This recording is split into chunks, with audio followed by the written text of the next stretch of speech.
Waalaikumsalam warahmatullahi wabarakatuh. Langsung dijawab ya.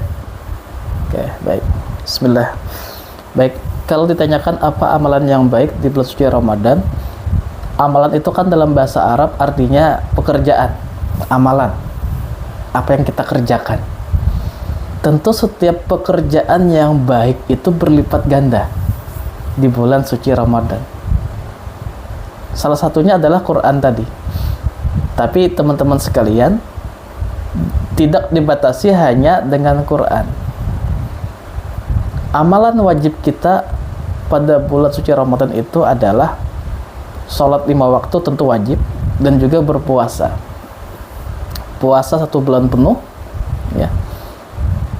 Dan tentunya kita berupaya istiqomah 1 bulan penuh, kecuali ada hal-hal yang memang secara kaidah fikih itu diperbolehkan berbuka, seperti musafir dalam keadaan sakit, atau mungkin seorang perempuan yang sedang mengandung yang dikhawatirkan ini akan berpengaruh terhadap janinnya, atau ibu-ibu menyusui dan sebagainya, ya. Nah, tentunya kita berupaya. Amalan lain tentunya zikrullah. Bahkan dalam hadis qudsi Allah berfirman, "Ana ma'abdi zakrani wa taharakat bisafata." Aku bersama hamba-hambaku yang hati dan lisan itu berzikir, menyebut namaku. Strateginya juga banyak sebenarnya, strategi dalam mengamalkan zikir. Karena zikir itu adalah amalan setiap waktu, setiap detik, setiap desah napas kita. Karena kalau berbicara amalan, ada amalan ibadah sekali seumur hidup, haji, umroh, ya. Ada amalan ibadah tahunan, Idul Fitri, Idul Adha. Ada amal ibadah Ramadan juga, puasa ya, tahunan ya.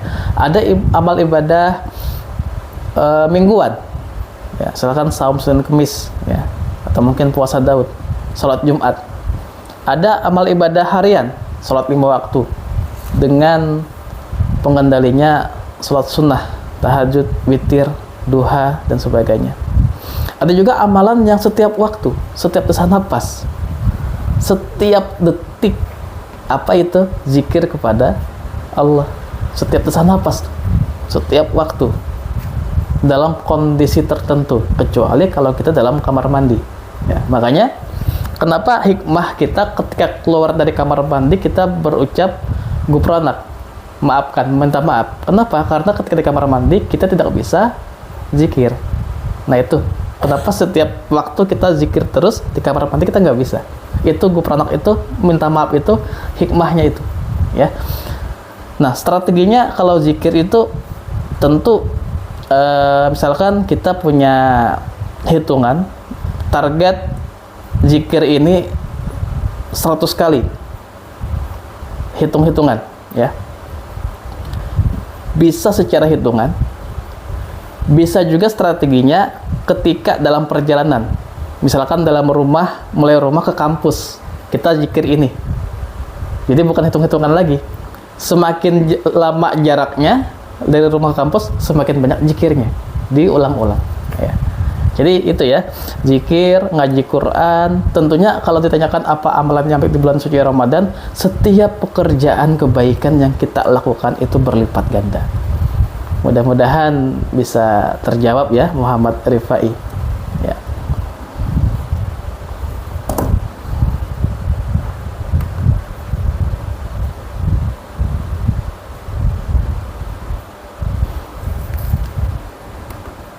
Waalaikumsalam warahmatullahi wabarakatuh. Al-Fatihah, ya. Tentu ada beberapa keutamaan atau hadis yang ingin saya sampaikan dulu, ya. Yang pertama tadi, man qara'a harfan min kitabillah falahu bihi hasanah. Setiap huruf yang kita baca itu berlipat ganda. Bahkan satu huruf itu diganjar dengan puluhan kebaikan. Nah, namun ada juga keutamaan lain bagi orang yang masih terbata-bata dalam belajar Quran, ya. Jadi bukan sengaja, tapi dia termotivasi belajar meskipun masih terbata-bata. Dan itu dia diganjar keutamaan yang lebih. Ya. Keutamaan yang lebih. Jadi bagaimana dengan kondisi yang masih belum lancar melafalkannya? Tentu motivasi belajar ini selain dia dapat ganjaran kebaikan, terbata-bata juga dia mendapatkan ganjaran yang berlipat. Nah, ini jadi motivasi kita untuk belajar. Saya pun sampai sekarang adalah seorang pembelajar. Saya pun masih belajar, ya. Kalau teman-teman baca, saya baca Quran, teman-teman dengar, mungkin banyak sekali koreksi dari teman-teman yang paham, dari pelafalan dan sebagainya, ya. Dan saya pun juga belajar. Tentunya tidak masalah, yang penting kita termotivasi untuk memperlancar bacaan kita dan hafalan kita. Kemudian tentu kita harus punya komunitas atau mungkin guru yang bisa mengajarkan kita. Karena untuk menjadi yang terbaik itu adalah orang yang belajar Quran dan mengajarkannya. Khairukum man ta'allama Qur'ana wa 'allamahu. Sebaik-baik dari kita adalah belajar Quran, belajar terus, dan setelah kita belajar, kita ajarkan kepada teman-teman sekalian. Itu ya, kepada saudara Ipan.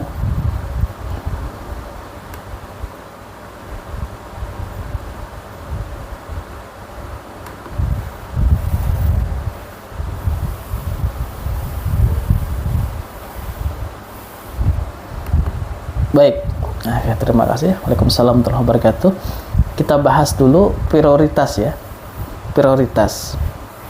Ada yang wajib, ada yang sunnah. Sholat 5 waktu itu hukumnya wajib. Ya. Sholat tarawih itu hukumnya sunnah.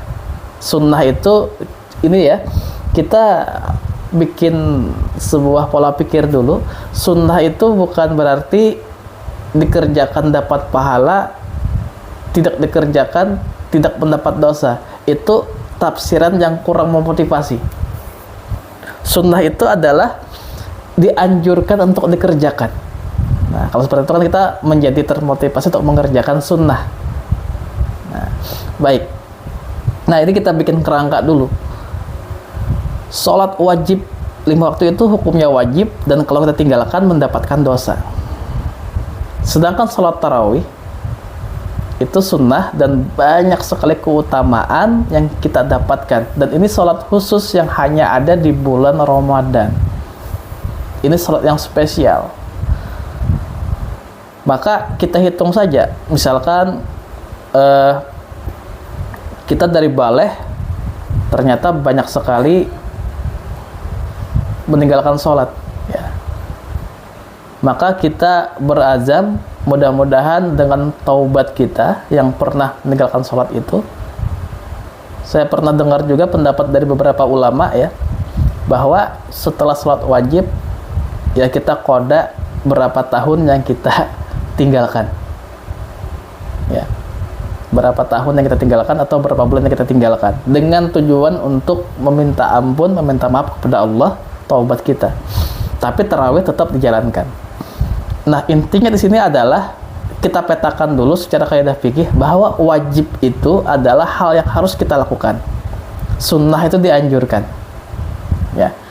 Tapi kita kemas, wajib kita kerjakan, sunnah juga kita kerjakan. Karena tarawih itu adalah sholat yang istimewa. Nah, kenapa kami mengerjakan sunnah? Jadi bukan hanya sebatas kita ditinggalkan tidak mendapat dosa, bukan seperti itu. Tapi motivasinya adalah ketika kita mencintai Rasulullah, maka kita akan berupaya untuk menjalankan sunnahnya sekecil apapun. Karena dengan sunnah itu mudah-mudahan di akhirat nanti kita mendapatkan syafaat dari Rasulullah.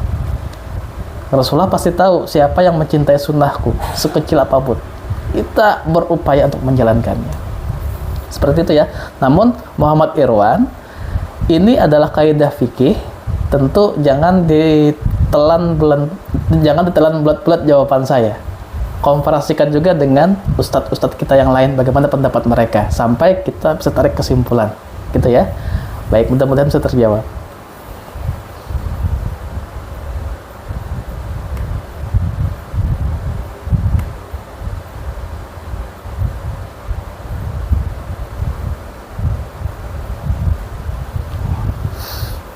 Tentu secara teoritis istiqomah itu adalah sebuah kata-kata yang mudah diucapkan, tapi menjadi tantangan untuk kita kerjakan.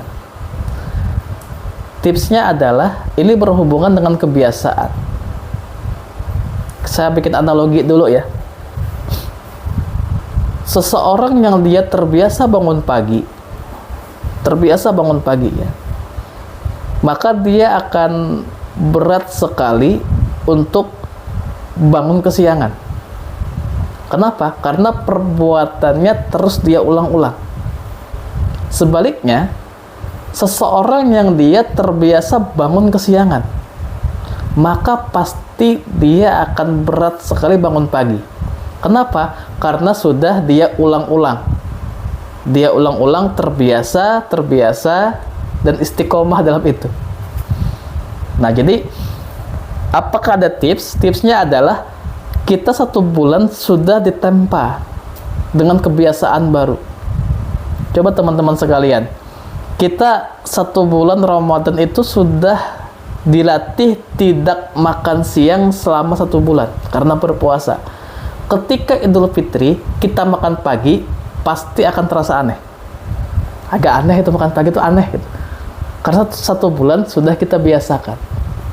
Nah, bagaimana istiqomah? Tipsnya adalah kita teruskan kebiasaan baik tadi.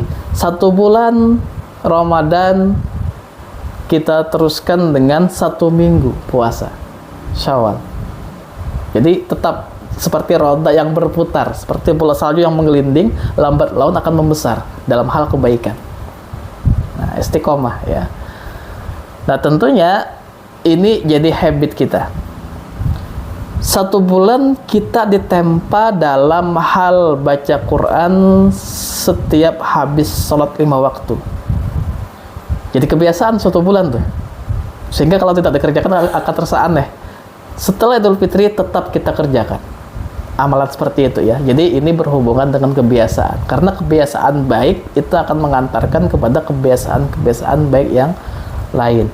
Dan tentunya tetap berazam, tetap berdoa, tetap istiqomah ya. Karena biar bagaimanapun istiqomah itu adalah hal yang mudah kita ucapkan, kemudian kita berupaya dalam menjalankannya.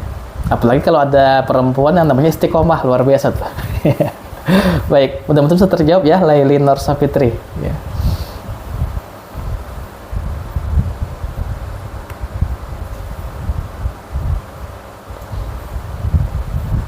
Baik, agak mirip dengan tadi ya, bagaimana kita istiqomah meskipun di bulan Ramadan. Dan tentunya ini ada hal yang bisa kita tambahkan. Terkadang kita itu akan termotivasi mengerjakan sesuatu jikalau ada embel-embel awalnya ya. Bagi orang-orang yang awam seperti kita, yang suasana hati awam seperti kita akan termotivasi menjalankan sebuah amalan jikalau ada apa yang kita dapatkan. Nah, misalkan kenapa kita membiasakan sholat subuh secara berjamaah ya, kemudian sholat sunnah sebelum subuh? Karena ganjarannya kita seakan-akan mendapatkan dunia dan seisinya. Itu keutamaannya ya. Mengapa kita istiqomah dalam membaca Quran? Karena 1 hurufnya dilipat gandakan dengan 10 kebaikan dan menghapuskan dosa-dosa kita. Mengapa kita istiqomah dalam menghafal Quran? Karena kalau kita baca berulang-ulang, berapa puluhan kebaikan kita dapatkan. Maka tipsnya adalah teman-teman sekalian, pelajari dulu keutamaan-keutamaan dari amalan yang kita kerjakan. Baik dalam hal hadis Rasulullah maupun dalam ayat Quran. Jadi kalau kita mempelajari tahu keutamaannya, kita akan termotivasi. Selain tadi kita menjalankan habit kita seperti bola salju menggelinding ya, terus lakukan, akhirnya makin besar dan menjadi kurikulum dalam hidup kita. Kalau kita nggak kerjakan agak aneh. Nah, jadi tambahan saya adalah biar kita istiqomah, kita pelajari keutamaan-keutamaannya. Oke, semoga bisa terjawab ya.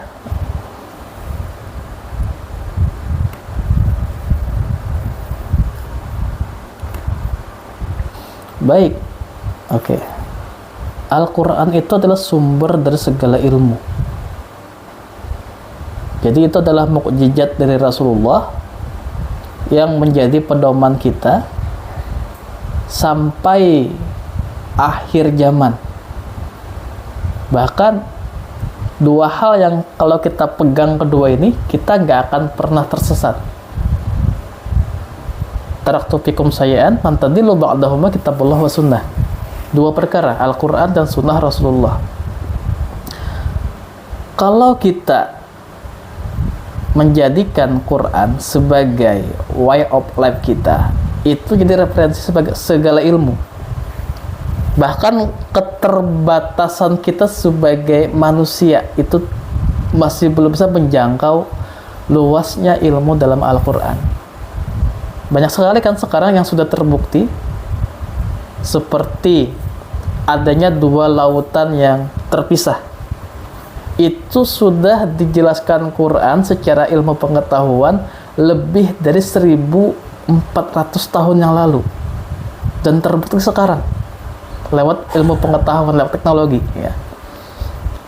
Jadi bagaimana proses perkembangan janin sampai melahirkan, itu sudah diceritakan Quran lebih dari 1400 tahun yang lalu, dan sekarang bisa dibuktikan lewat teknologi, terbukti sekarang.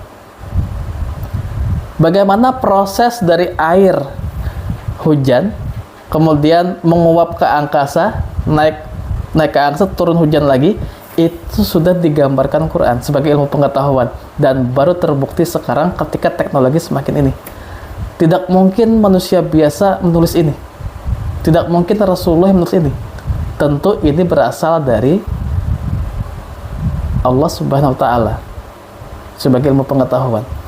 Nah, tentunya Al-Quran itu adalah sumber dari segala ilmu. Bukan hanya kita berusaha menghafal, kita pelajari tafsir juga, dan kita pelajari dalam hal mengamalkannya.